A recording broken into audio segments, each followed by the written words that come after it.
తెచ్చావా, గుడ్లో పెట్టావా, గుడ్డుకు మింగావా, నానా నానా నాకు ఒక కథ చెప్పవా. నాకు పని ఉంది అమ్మా, మీ అమ్మని అడుగు. అమ్మ అమ్మ నాకు ఒక కథ చెప్పవా. పని ఉంది తల్లి, నేను ఇప్పుడు చెప్పలేను. నానమ్మ నానమ్మ నాకు ఒక కథ చెప్పవా. సరే బంగారం చెబుతా, అలా పెరట్లోకి పదమ్మా.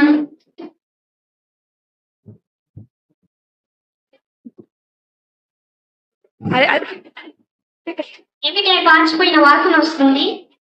అవునండి, నిన్న ఉప్మా చేశాను, పాచిపోయింది. అంత ఉప్మా ఎందుకు చేశావే. నీకోసమే, తిని బరుస్తారని. అసలు లేదు మరి. ఆపండి, ఇక చాలు. అయినా ఉప్మా బయట పడటం ఎందుకు, ఆ ముసలిదానికి పెడితే పోతుంది కదా. అత్తయ్య అత్తయ్య, మీకోసం ఉప్మా చేశాను, తీసుకోండి అత్తయ్య. అమ్మా ప్రభావతి, ఉప్మా పాచిపోయిన వాసన వస్తుంది, నేను తినలేను. పాచిపోయిందా? వేడిగా జీడిపప్పేసి తెమ్మంటారా? పాచిపోయిందంట, పాచిపోయింది. అయినా ఈ వయసులో అంతంత తిని ఒలింపిక్స్ కి వెళ్ళాలా ఏమిటి? ఏమండి, ఈ చాకిరి నేను చేయలేకపోతున్నాను. ఇంత పని ఏమి చేశావే. మీరేమో ఆఫీస్ కి వెళ్తారు, పాపేమో స్కూల్ కి వెళ్తుంది. మీ అమ్మతో నేను వేగలేకపోతున్నాను. ఇంట్లో నేనైనా ఉండాలి, ఆ ముసలిదైనా ఉండాలి. ఈ వయసులో ఆ ముసలావిడ ఎక్కడికి పోతుంది. కార్యక్రమాలు ఉన్నాయి కదా, ఎక్కడికో దగ్గరికి పంపించేయండి, ఫోన్ చేయండి. హలో వృద్ధాశ్రమం అండి, మా అమ్మ అండి. అవునండి, సరే. అనాథాన్ని మాత్రమే చేర్చుకుంటారా. ఇంకో ఊరికి ఫోన్ చేయండి, అనాథ అని చెప్పండి. ఏమి చెప్పాలో కూడా తెలియదు.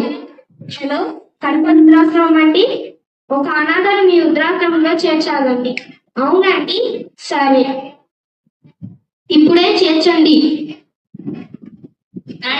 నానమ్మను ఎక్కడికి తీసుకొని వెళ్తున్నారు. నానమ్మకు చాలా వయసు అవుతుంది కదమ్మా. నానమ్మను వృద్ధాశ్రమంలో చేద్దామని అమ్మా. సరే నాన్న, నాకు ఆ ఫోన్ నెంబర్ ఇవ్వండి.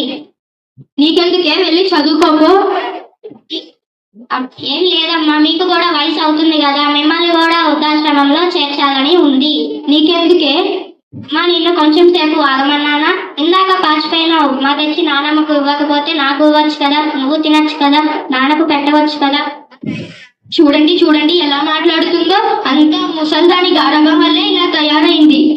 ఎందుకమ్మా నీకు నానమ్మ మీద అంత కోపం. అయినా నీ తెలివి ఏమైంది నాన్న.